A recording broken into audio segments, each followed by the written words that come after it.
And we're live. And it's a special show today because I am here with an actual slumlord.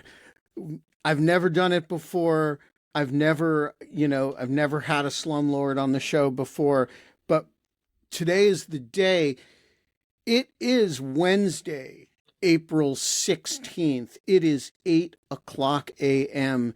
in Washington, D.C., as in Ottawa, because, while Trump has predatory ambitions on Canada, he has not yet sought to change any time zones. By the way, I have an idea for Donald Trump. If he were to implement my idea of universal time, um, it would cover, by the way, all of Canada. It would cover Greenland. It would cover Panama. And we could call it Trump time. And that would satisfy his imperial ambitions. Um, it would cover the whole world. And we would say, we are having the show today at 8 o'clock Trump time, wherever you are in the world. Just an idea, Mr. President. Look, you're watching Dog Shirt TV, and it is a goddamn revolution in morning television. And one of the revolutionary features, and there are many, is that occasionally we depart from everything and we just talk to an aspiring slumlord about her project, because she has acquired a cavernous house in decrepit condition, and she intends to fill it with people whom she's going to exploit. And it's going to be, they're going to live in barbaric conditions, and she's going to overcharge, and she's going to be rich, and they're going to be the oppressed of the earth. Look, we're not allowed to have fun anymore, but we are allowed to exploit the people who are even worse off than we are. So, Gaumond from Ottawa, in possession of a new house with is that pink carpeting? With pink carpeting and no furniture. There are some furnitures in some of the rooms, but some by some I mean one. And yeah, they were not suitable to sit down and have a chat. So I'm indeed sitting on a pink carpet on the floor, waiting for a proper move with proper furnitures, to start my slumlording career. Right. So tell us.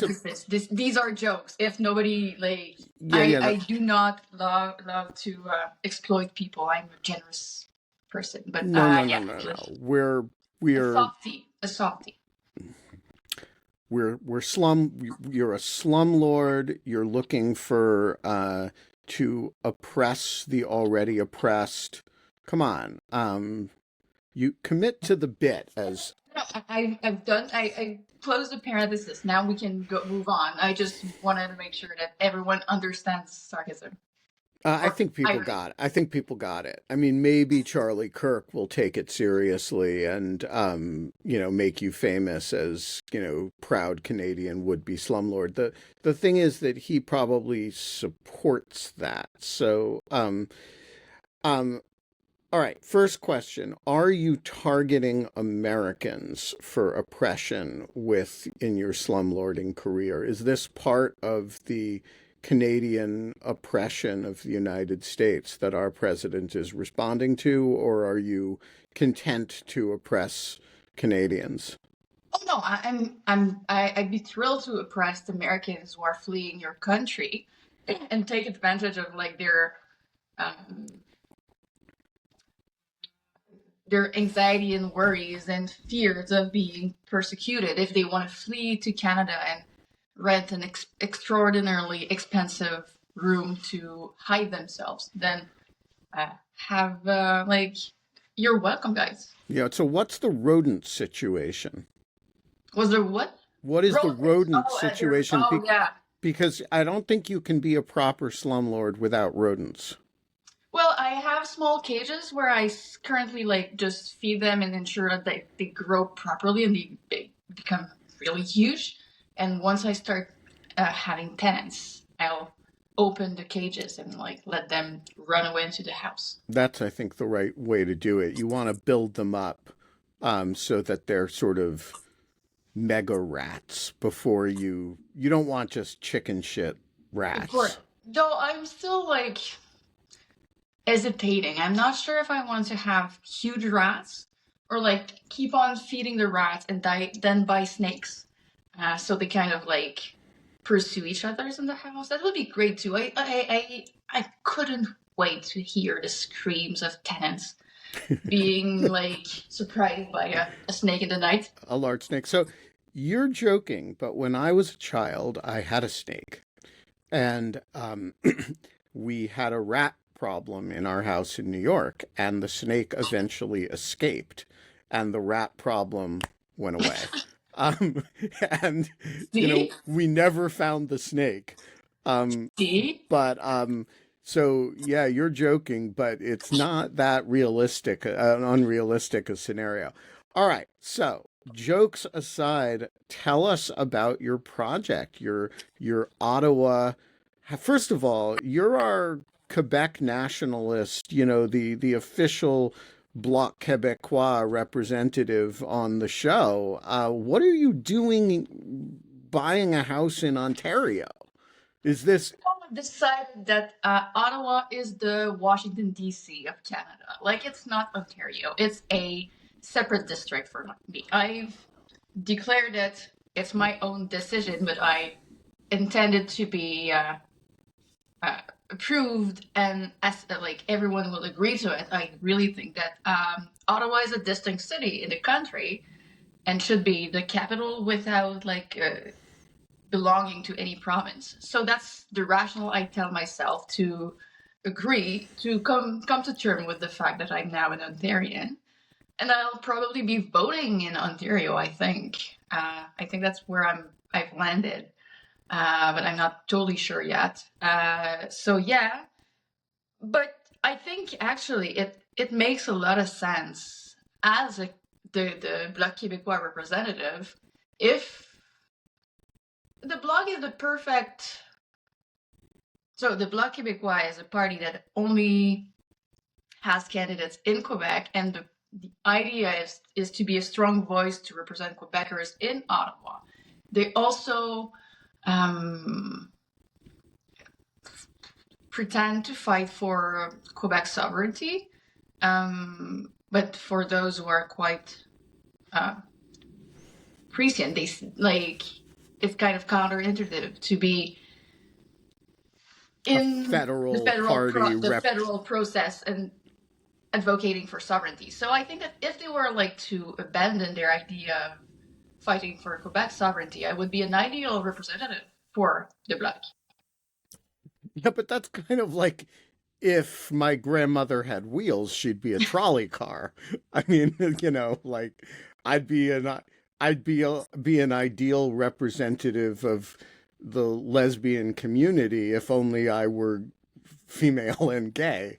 Um, No, because it's like they're doing it like they're not standing up in the house every day to like ask for Quebec sovereignty. They're just defending the rights and the hopes and the and you're you know, representing the rights and the hopes of Quebecers, landowner yes, slumlords in Ontario. yes, absolutely. I mean, yeah.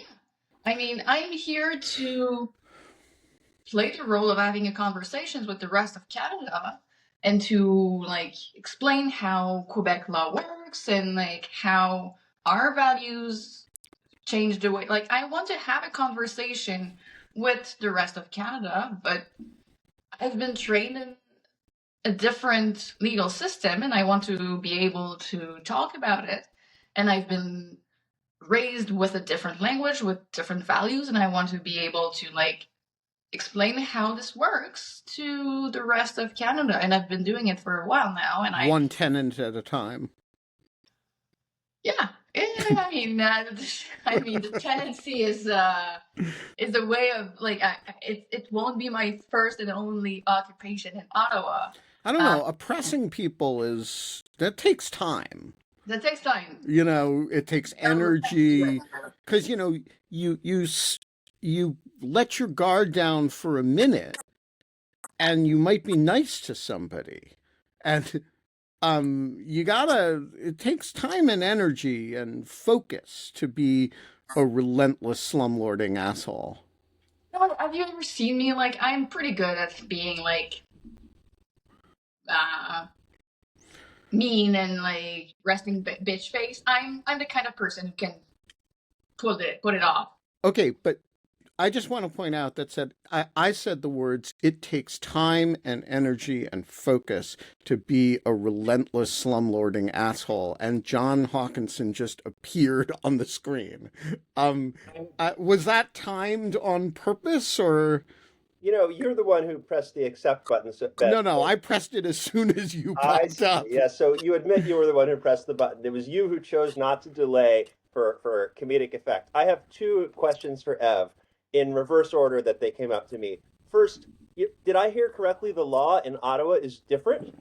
The law about across Canada is not unified. Tell me more. I'm shocked and fascinated. It's almost Well, like it couldn't be one state. what's that? It's almost like Canada couldn't be one state, No, right? the No, 51st state. yeah, no. Canada is a bi-juridical system, so the nine provinces and the territories are governed by common law. And Quebec has a mix of the two systems. So for private law, it's based on the civil code, and for public law, it's based on the common law. So criminal system is the same law all across the country. Administrative law is the same all across the country, but like private law. So like the tenancy rules are different. But how That different? Is was it that? different? How different? Is it like the difference between New York and where I am now, Vermont? Or is it like the difference between London and Paris? Well, it on the substantive part, it's most of the time it's pretty similar because the judges that at the end of the day, the Supreme Court of Canada deals all the matters. So the same judges that will rule for Quebec's for Quebec issues, and then Ontario or Alberta or New Brunswick. So you have to have judges that have a knowledge of both traditions. So at the end of the day, they end up trying to have something more or less equal everywhere. But the way it is written and the way the jurists and the lawyers think is pretty different. So common law is really based from case law, whereas civil law is based on the code. So we arrive at the same results, but through two different strategies. So in civil law, So can you if give us there's a matter of private dispute, I'll open my book and just like look for the rule. so I don't have to look at the case law. can you give us an example from your new area of expertise, landlord tenant law? Yeah. How is it how would it be, why did you choose the exceptionally preferential forum of Ottawa to conduct your megalomaniacal scheme?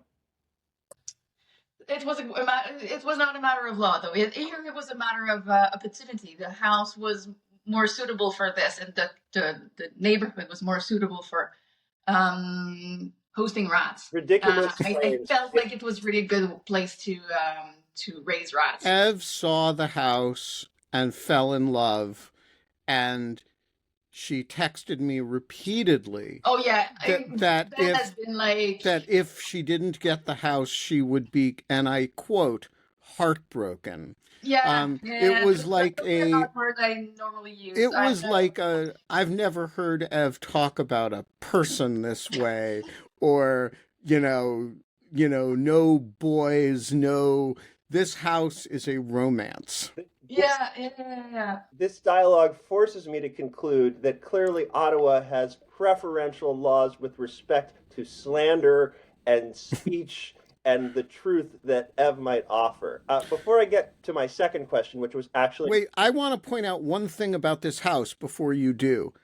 How close to a certain foreign embassy is this house? It's really close. optimized for projection, Yeah, not close enough. Like, mirrors will be required. Okay. I mean, yeah, not close enough to do it one from couldn't the house. project from it onto the embassy.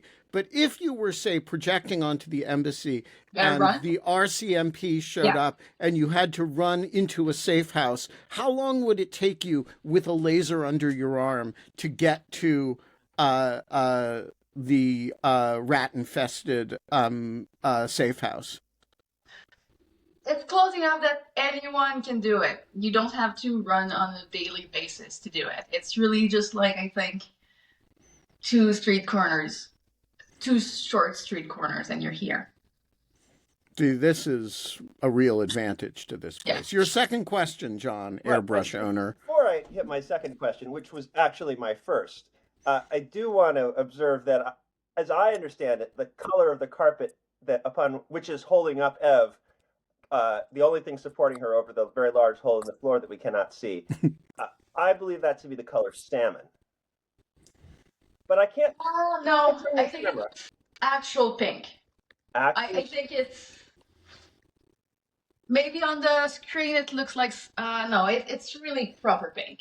okay, well that's good to know. We'll expect you to have. Oh my goodness, I'm forgetting the proper fancy terminology for the color card that cinematographers use to help us out. I mean, of course, it doesn't have final lighting yet, I presume. So that may have something to do with you know why we're. It may not have final flooring yet either. Yeah. Well, I'm kind of discovering the magic of carpet, though. It was kind of my priority to get rid of all of it, and the more you live with it, the more you kind of start to like it. It's really You have to vacuum it. yeah, but the sound of it is But magical. robot Like, overloads it's then so silent. have radically changed the difficulty of that problem. But Okay. so the question I have, Ev, which Yeah. to me very important, to everyone else probably not so, but I'm on the screen and they are not. And I will say it relates to the radiator to your left that I'm not sure everyone can see because most of us have you in portrait mode and it's only in landscape mode. Yes. I want to know, is it one pipe steam or two pipe steam? That is, the pipe comes into the on the left, but does it also come out on the right? So, This is a critically important question in the efficiency and maintenance of your see steam. by yourself. So there's a valve coming in on the right. Okay, that's the input, and the other side, I don't see anything at all. Oh, let me switch to full screen view here. Oh, it is a two pipe steam system. All right. So, yeah. So Now explain to me why it is. I come from the world of one pipe steam, so I am less familiar with two pipe steam. But as I understand it, there is a greater maintenance burden associated with two pipe steam because, well, if you give me a moment here, in one pipe steam, the steam rises up and it pushes the air out through a vent in the side of the radiator, and then the vent closes when the steam reaches the vent. And so that process heats the radiator, then the boiler shuts off, the steam condenses into water, and it flows back down through the original pipe back to the radiator, or excuse me, back to the boiler. In two pipe steam, it's a similar process, except it flows back through the other pipe. So it needs twice as many pipes. And periodically on those return pipes, there is something called a steam trap. And the steam trap prevents steam from going the places it's not intended to go that are only intended for water. And the steam traps, as I understand it, but I don't have any, require some degree of maintenance, probably once every 10 to 20 years. And they frequently fail. And when they fail, the steam system does weird things like make loud banging noises that it ought not do. Uh, but I think I'm speaking from the chauvinistic world of single pipe steam advocates, and I may have fallen for some of their propaganda. I guess the question of is, does your steam system bang? No, it doesn't. Is it even on? I'm not. So there are valves that I can that I. No, no. Does it produce heat? Yeah, it does. Yeah, it Oh, works perfectly well. great. No bangs and it works. And Wonderful. it's still cold enough in Ottawa that you need heat. Oh yeah. Especially that, like, it's very humid. So it definitely still requires heating. All right, so let's go back to the beginning of the slumlording story. Yes. You see this house. Mm-hmm. For those whose exposure to this house is limited to the pink carpet, the radiator, and the hostage video quality wall in back of you. Oh, and it's not even the worst. I could have chosen a room with like proper holes in the walls, so really hostage light. Yeah, yeah, yeah.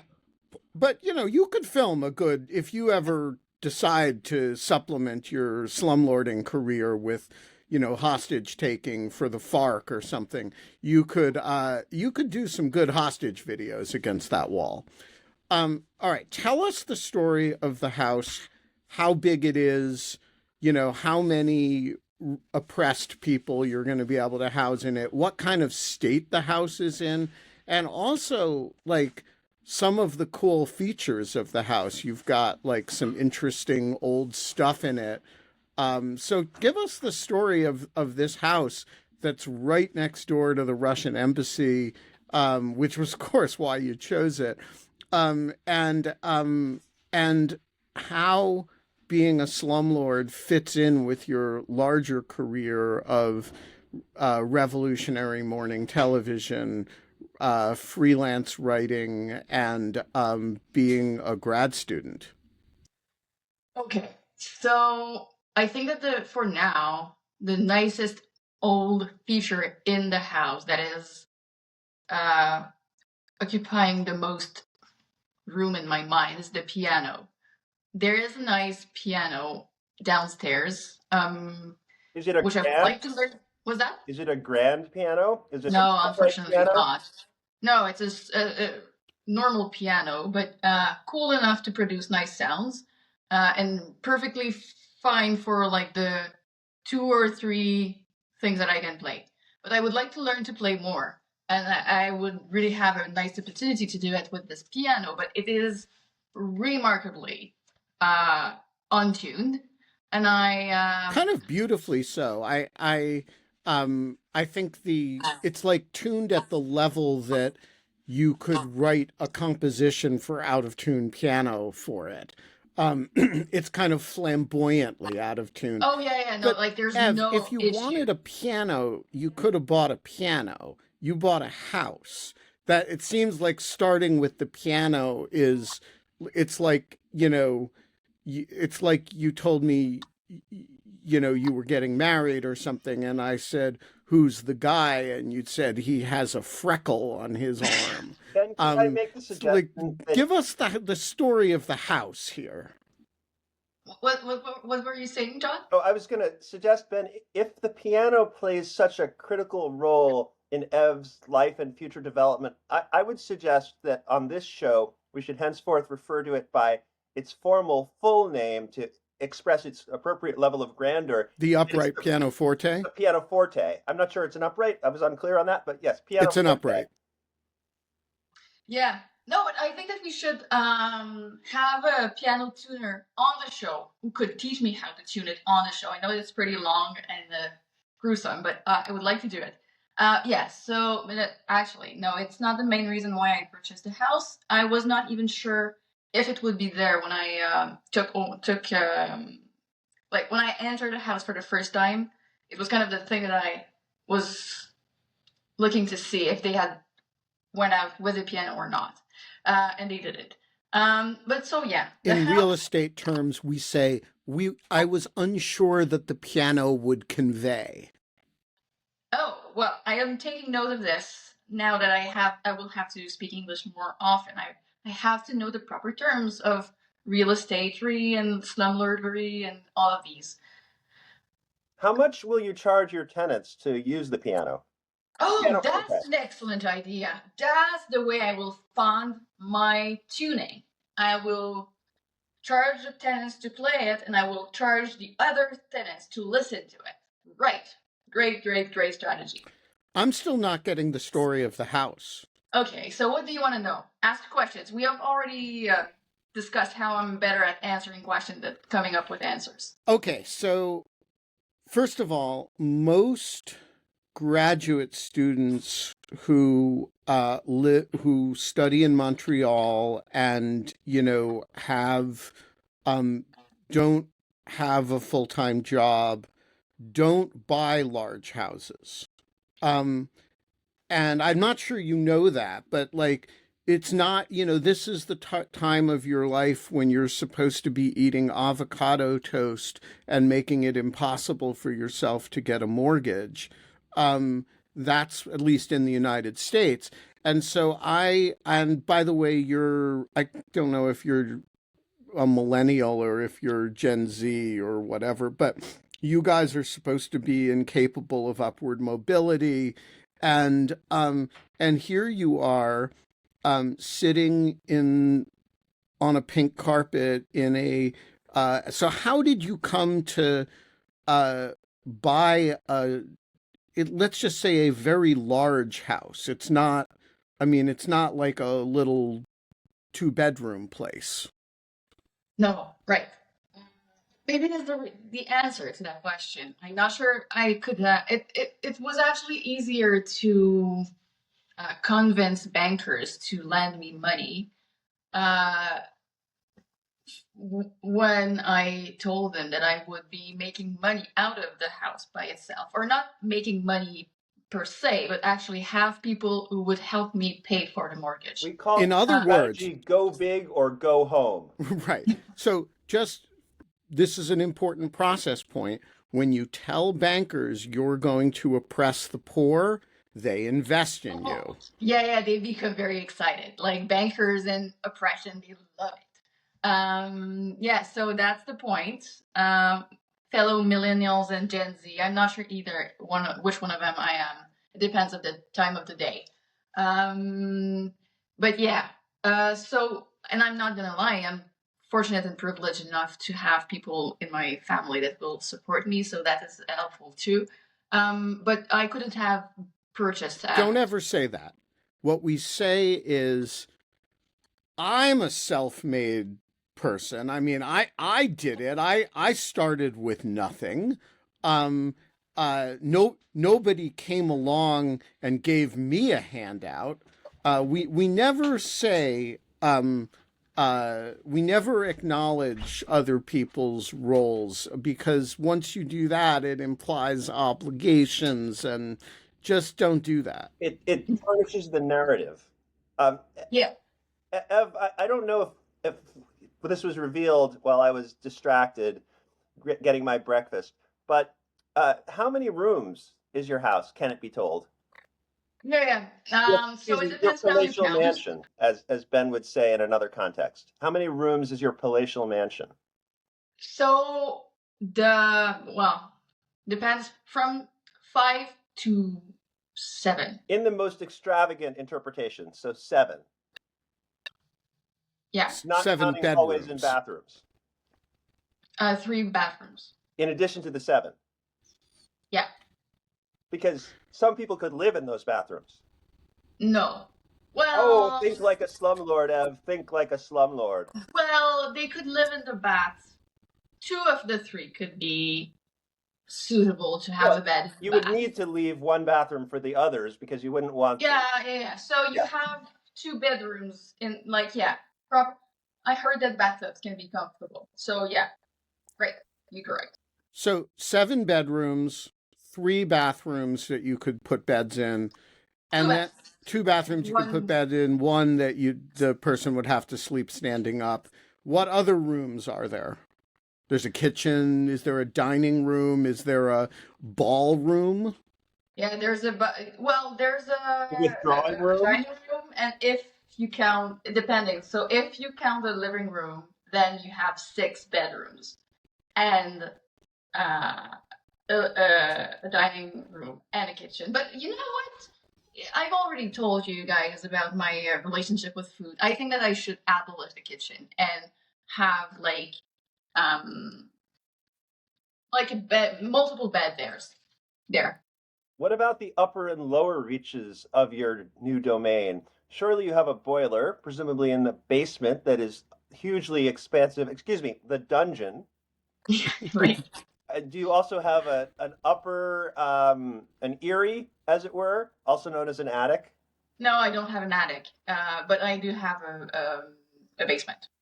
And it is expansive with multiple cells. Yeah, you could have a few. Oh, I'm not going to make a joke about the United States and deportation, but you could You could make your own deport joke. some people in Well, when El Salvador runs out of room. Ev Yeah, can yeah, store yeah. some You people can. in the dungeon. Donald can give me a call. you already admitted to having cells, so I don't see how it could get possibly any worse. Yeah, Donald can give me a call. Um. All right, so let's talk. Since John is here and he actually knows a lot about doing things yourself, Oh um, dear. let's talk about what work needs to be done on this house. Um, uh, a subject about which we have had extensive exchanges. Shall we say the house is not in pristine condition? We could say that, correct. Part of the discount that you got on it. It is. So there's a part of it which is mostly like just getting it to today's standard decoration wise. So you have seen the pink carpet here. It still is manageable, but in one other room, I had to start removing it because it was just like dirty and like just not well maintained. And what's underneath it? Is it just all hardwood? It is wood, yeah, painted wood. That And would. and we I would be remiss here if I did not say a word about Canadian hardwood flooring, which is uh wonderful stuff, and y'all should buy some of it. Screw the tariffs. Buy Canadian hardwood flooring. And send it From back to me. Buy it across the border, and then send it back to me. Pay 2 times the tariffs. And then Um, send it back to Canada, where Ev could have I bought can it use it. without the tariffs. Um, I will say I've been wondering about Ev's ethical obligations here. For instance, it's clear that at least in the narrative we have here, that Americans ought to buy Canadian products. But should Ev similarly purchase non-Canadian, non-US products? Brazilian hardwoods, for instance? no, That, no. no. With all due respect to our friends in Brazil, um, nobody should be buying Brazilian hardwoods. And in general, exotic hardwoods are super environmentally destructive and don't, I love teak wood as much as the next man, but don't buy it. Those are old trees and they're coming down in, rainforest conditions in Indonesia and places. Just don't buy hardwoods from I mean, actually, jokes aside and tariffs aside, be careful where you buy your hardwoods. I mean, you can do a lot of environmental damage by buying exotic Right. No, hardwood. I didn't mean to disparage the issue of sustainable forestry, and I think mahogany and now ipe are particular problems. But I was Yep. under the impression that if Ev were to get a sapele, that that would be okay. But I'm not sufficiently well read on this, and you're right to throw up a big caution sign. Yeah, I just think that there's look, I mean, are there hardwood suppliers from Brazil who are doing it right? I'm sure there are. Do I know who they are, and do I trust Brazilian regulation to ensure that, if you go online and buy a bunch of Brazilian hardwood, you're going to be I have a lot of confidence in Canadian regulation so that when I go and buy a very large order of hardwoods from my uh, new friend in Montreal, I don't really worry about where that stuff is coming from. And also, um, you know, um, uh, it's so one thing people don't understand, I'm sure John knows this, but for those of you who don't know it, hardwood trees take a long time to grow. It's not like softwood lumber where, you plant some knotty pine and you've got a tree pretty fast and then you cut it down and you do it again. And that's why the Christmas tree industry works, right? But hardwood trees they take a really long time to grow, More than a and lifetime. and the lumber, you just want to be careful. And there's a lot of people who buy exotic flooring, because let's be honest, it's gorgeous. And it's more durable. And it is really durable, and the wood is dense, and it's as John says, it lasts forever, and it has these beautiful grain lines, um and they don't think about where it's coming from. And there are places in hardwood growing parts of the world. I'm thinking particularly of Indonesia, where they've just really deforested, large amounts of area, and they have, land uh, mudslide problems, and so think about your ecological devastation when you do flooring. Two great options, both of which I'm working with right now. One, Canadian hardwoods, for those of you who like hardwood. The second, cork. All of it is from Portugal, like 100%. And cork flooring, believe it or not, is um, uh, it is not merely really beautiful and really like soft underfoot. It is carbon, I think it's entirely carbon neutral, because the amount of cork that gets because 100% of the cork that gets harvested gets used.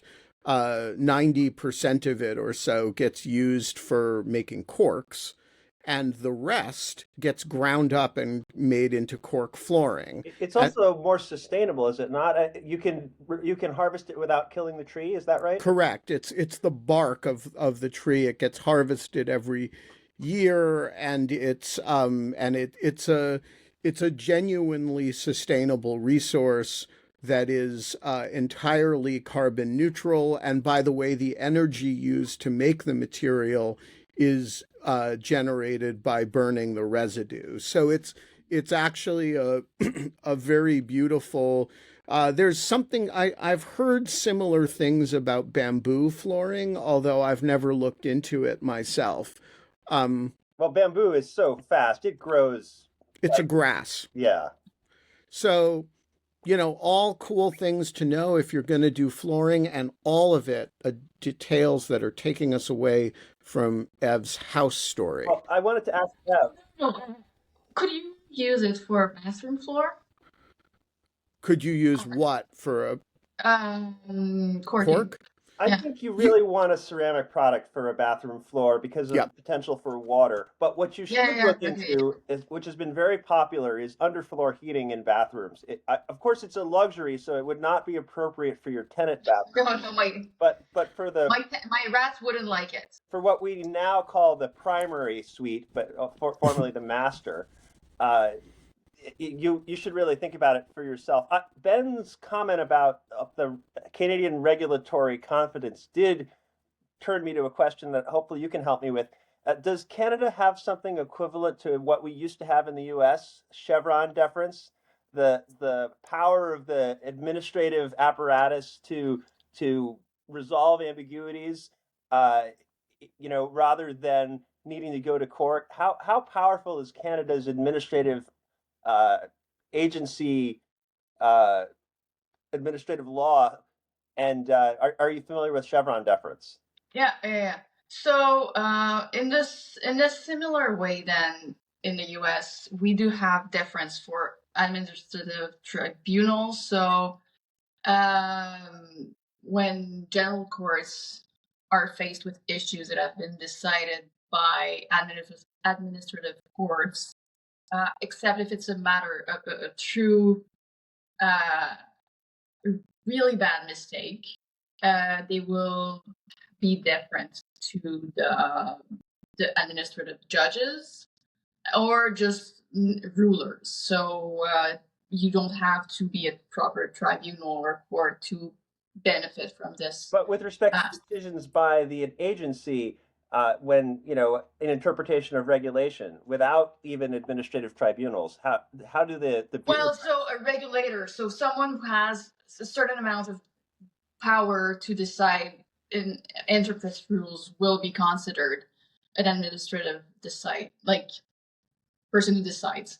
An interesting fact: the rulings that has like the equivalent of Chevron in Canada is Vavilov, which is a case about spies, American spies, that has been that uh, some previous guest on the show has worked on, if I'm not mistaken. Don't know if it's well known or not, or if it's public. Could you say the name slower because I'm asking Ben know the if I name of the case. Vavilov, Vavilov. It's well, the show, the Netflix show, I think, The Americans, is based on this these guys' story. yes, and it is a matter of public record that Pete Strzok was one of the FBI agents who worked on the so-called illegals case, which had a Canadian side to it. Yeah. All right. Back to the house. Um, so what is the work that needs to be done on it? You've got some flooring you're going to have to redo. Sounds like you've got some bathrooms that you're going to retile. Yeah, you really want a ceramic product that's waterproof in the bathroom. Unless there's a tenant bedroom underneath. Right. I mean, it really depends I love how miserable you want to make life for the tenants. But if you want, you know, look, if the tenants are going to be living with the damage, you want something that's going to rot and fall on But their you want to heads. be careful because mold gets everywhere and it'll even get into your living space no matter how careful you are. That's right. And so if you're going to get stuck with the bill for repairing it, you're going to want something tile. But tiling is easy. Yeah, well, someone doesn't seem so sure. I would like to, like, yeah, there's a, Easy, but it often involves artistic decisions and also ensuring that the tiles line up appropriately and you're not left with a thin sliver at the edge. You'd think that would be simple, but so many people fail at it. Yes, that is correct. And as somebody who has failed at it myself, I am currently in this very cave on top of tiling that I did 15 or 20 years ago. Here, let me show it to you. You'll get a glimpse of the puppy there, but you'll also see tiling. And this is age-old tiling that I did a long time ago. I did it, 20 years ago and have never thought about it again. And that is a cool thing that you can do in a bathroom. You can just tile it and then never think about it again. Also, tile, this is a dirty little secret about tiles. They can be remarkably inexpensive if you people think of tile because as expensive because the big granite tiles with marble and these elegant and no, but if you just get basic subway tiles which can look really nice, tile in glass or tile in it can be remarkably inexpensive and you can do it yourself and it looks great. I want to say something like 4 cents for a 4-inch square tile, something ridiculously cheap. Yeah, people go crazy with tiles, and I count myself among them because I feel like if I'm going to do tiling, it's going to last for 30 years. It's going to be something I really like. But if you just go super simple uh, uh, and super functional, it really does look great. Also, key thing about tiles, the bigger the tiles, the harder they are to fit. The problem that John identifies if you're working with large tile, yeah, you run into how do you fit them questions. But small tiles are infinitely forgiving.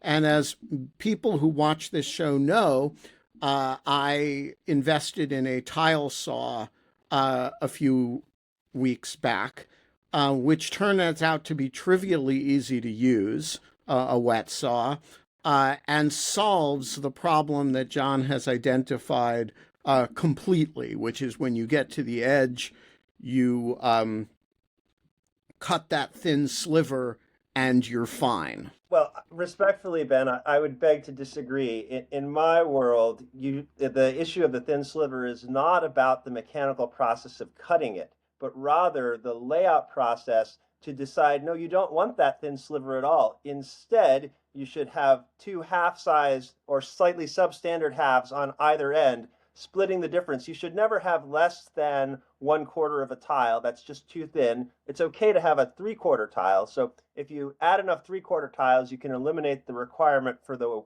1/4 tile. But of course, that requires planning and a little bit of math and not screwing up. Don't trouble me with perfectionism. The U.S. Army used to have a saying in Afghanistan, which was Afghan good enough. And I have a saying that is comparable to that, which is do it DIY good enough. I am not a professional artisan. I am not a professional woodworker. I am not a professional tile guy, and I could spend 5 years doing tile, and I could not do it as well as the pro did it in my bathroom upstairs.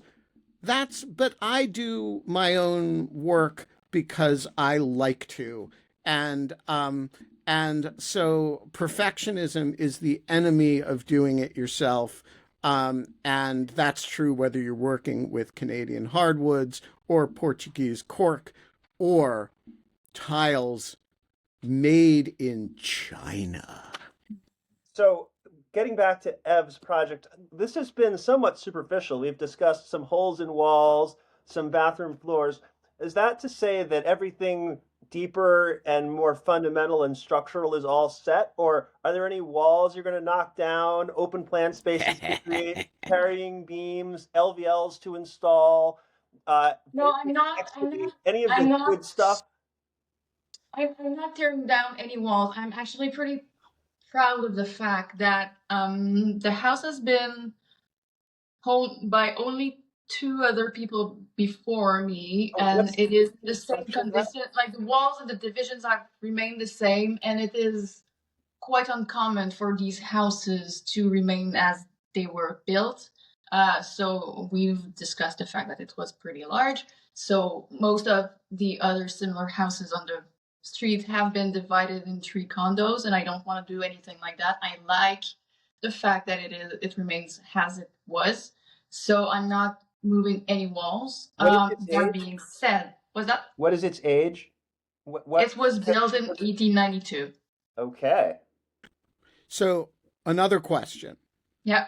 Um, what is the biggest problem with the house? You and I had a long conversation about rotting woodwork on the exterior. We had conversations about uncertain stuff in the basement. When you think about also really old wiring? Yeah, that's the woodwork outside was worrisome because we couldn't see it properly, so we weren't sure how bad it was. Um, as I've looked more carefully, um, the um, the woodwork around the rooftop is fine. It's not. I thought that the wood was rotten and had holes in them. That would be a perfect place for my rats to nest. Nest But also for tenants to fall through.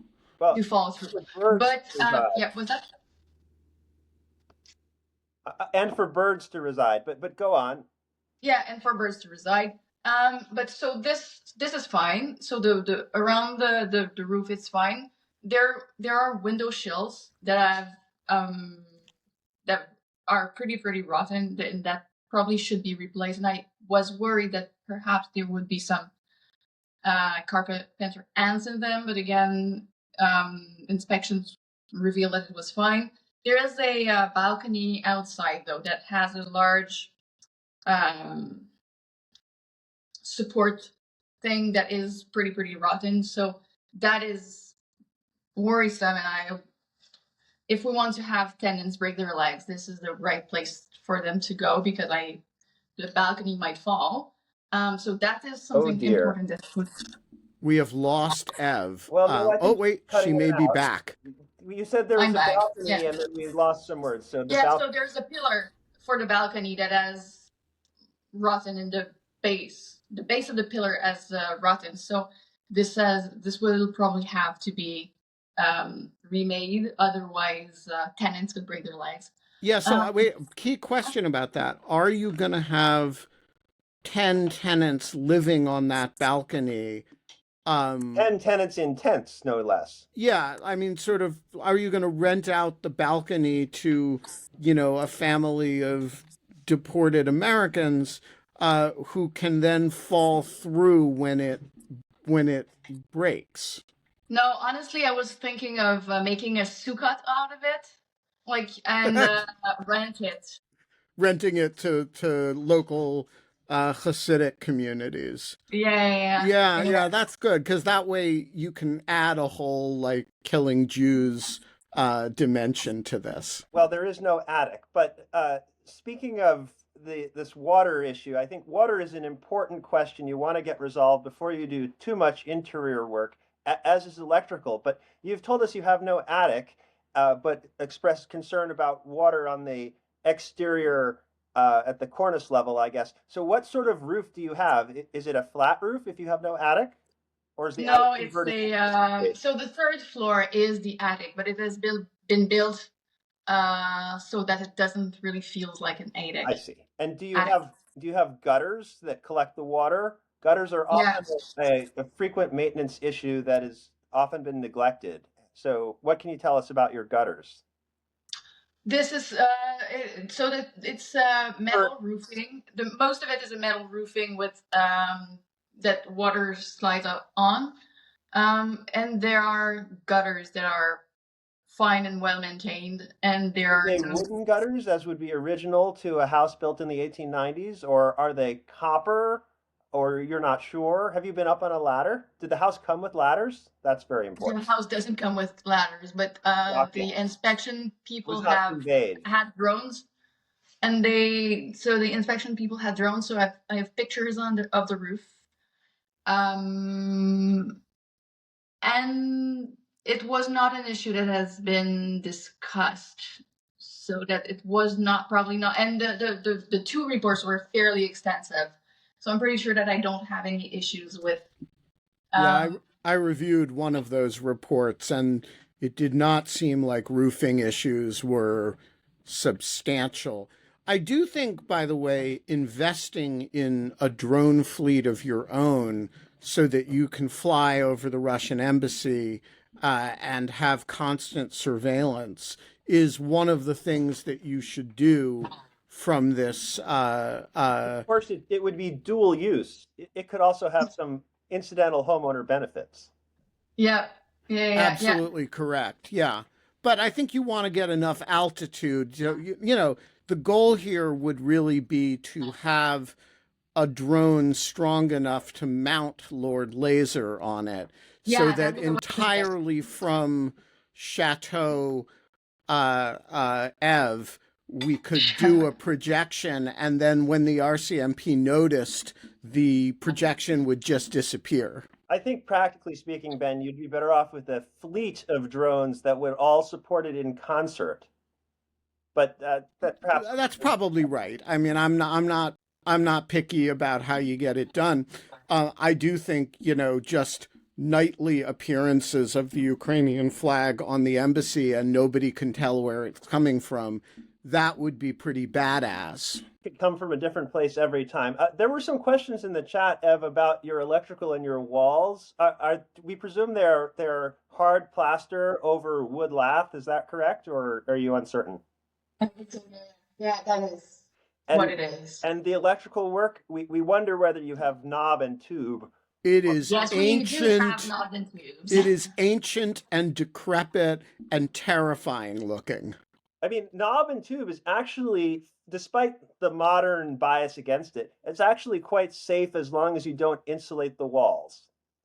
If you insulate the walls, perhaps because you don't know what you're doing and you blow stuff in there, then the knob and tube is no longer in free air that allows it to dissipate heat. And of course, then it generates heat, and heat leads to a certain path we won't discuss.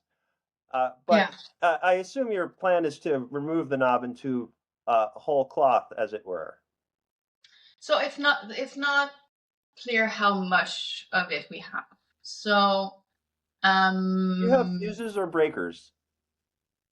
both. Yes. So there has been heavy replacement of knobs and tubes in that, but there are some lights that are still using them. From what I've understood, it's about 10% of the house that still has knobs and tubes, which would probably which will have to be replaced sooner or later. I think I will condemn a number of lights and electric outlets for the moment. Again, slumlords, like people. Yeah, tenants one thing need you can electricity. do if you're concerned about the safety of those is just run a generator inside the house. And that was a joke, people. You know, That modern would generators poison have everybody carbon in the monoxide house. detectors. They're they will protect you against millennials. It's great. Don't run a generator inside your house, Ev and everybody else. That will kill you and everybody else in the house. Folks, we got to wrap up. But one of the cool things about Ev having this house and becoming a slumlord is that it is a permanent condition. And so, just as we have Cabin in the Woods updates, we're going to have slumlording updates.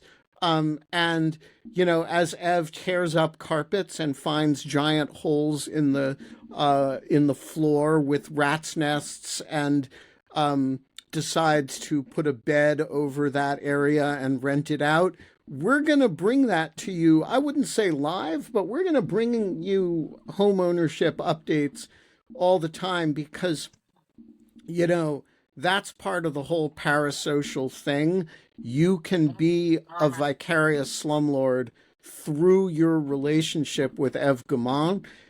We're calling this house Chateau Gaumond, and it is kind of like you should think of it like a derelict property of some ancient family in the Provence or something like that. Only it's in Ottawa and it's bilingual as a result. John Hawkinson, you're a great American, and you and I need to speak offline because you're doing incredible work up there in Vermont. I may give you a call at some point during the day. Eve Gaumond, you're being a good sport about our making fun of you, and that's awesome. And folks, we're going to be back tomorrow. I don't know who's going to be here with me. I don't know who the guest is going to be. I don't even know whether I'm going to be here or at the cabin in the woods. I don't know very much, but I know that you will be there. Cheers.